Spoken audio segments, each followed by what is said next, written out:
এই রাজনীতিবিদদের জন্য আমরা কঠিন করে অবশ্যই ছাড়বো, অবশ্যই ছাড়বো, অবশ্যই ছাড়বো। যেই খেলা ছিল সেই খেলার নিয়ম তো পাল্টাবই, খেলাকেও পাল্টে দিব।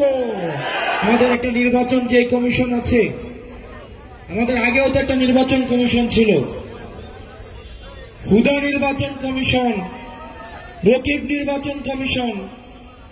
আমাদের নির্বাচন কমিশনরা দিনের ভোট তারা রাতে করে দিয়েছে। তারা পুলিশকে সাক্ষী রেখে, সেনাবাহিনীকে সাক্ষী রেখে রাতের বেলায় ভোট কেটে নিয়েছে। কবর থেকে এমন শুনেছি মরা মানুষ এসেও ভোট দিয়ে গিয়েছে। আমরা এমনও শুনেছি দাদা দাদি 20 বছর আগে মারা গিয়েছে, উনিও নাকি ভোটের লাইনে এসে ভোট দিয়ে গিয়েছে। এগুলো ছিল হুদা কমিশনের কাজ। এই হুদা কমিশনের নুরুল হুদা, এই নুরুল হুদার পরিণতি কিন্তু আজকে জাতি দেখছে। জুতার মালা গলায় দিয়ে আজকে উনি কারাগারে নিক্ষিপ্ত হয়েছে।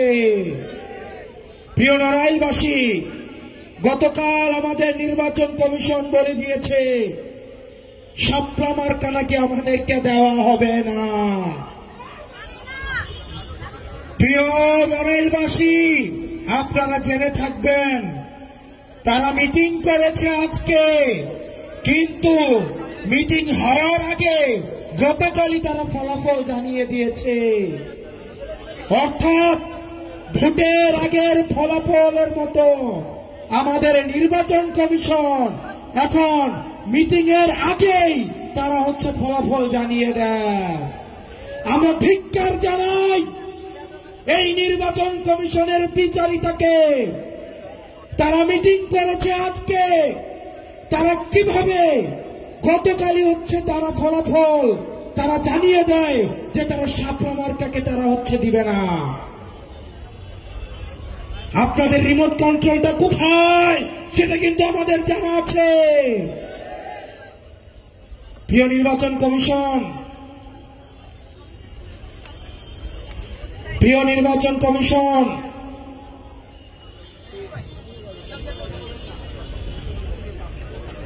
আমরা দেখতাম নির্বাচনের আগে জিএম কাদের যায় ভারতে, এরশাদ যেত ক্যান্টনমেন্টে গলফ খেলতে।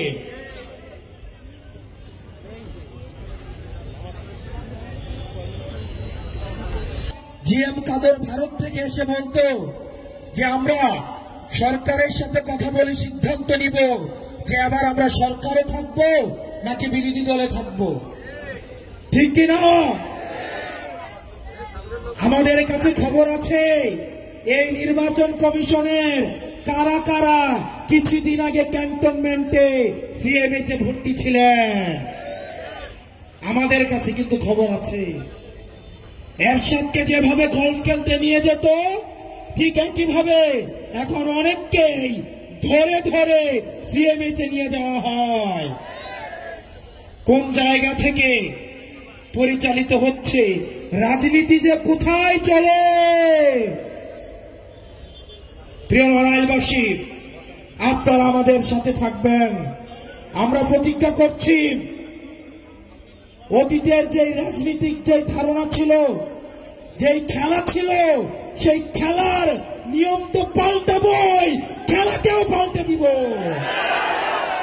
এই রাজনীতিবিদদের জন্য আমরা কঠিন করে অবশ্যই ছাড়বো, অবশ্যই ছাড়বো, অবশ্যই ছাড়বো।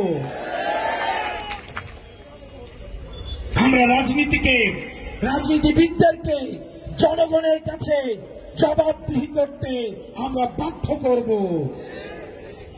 রাষ্ট্রের প্রতিষ্ঠানগুলোকে আমরা জবাবদিহি করতে বাধ্য করব।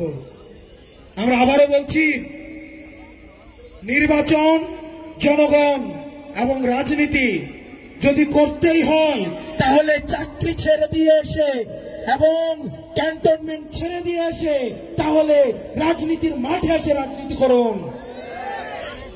গলফ খেলিয়ে, হসপিটালে ভর্তি করিয়ে যারা রাজনীতিতে যারা ইন্টারফেয়ার করার চেষ্টা করছেন, আপনারা ফাউল করছেন, খুব শীঘ্রই আপনারা রেড কার্ড দেখবেন। প্রিয় নড়াইলবাসী, আপনারা ভালো থাকবেন, সুস্থ থাকবেন। আপনাদের সাথে খুব শীঘ্রই আরো দীর্ঘ লড়াইয়ে আপনাদের সাথে দেখা হচ্ছে। আসসালামু আলাইকুম ওয়া রাহমাতুল্লাহি ওয়া বারাকাতুহু।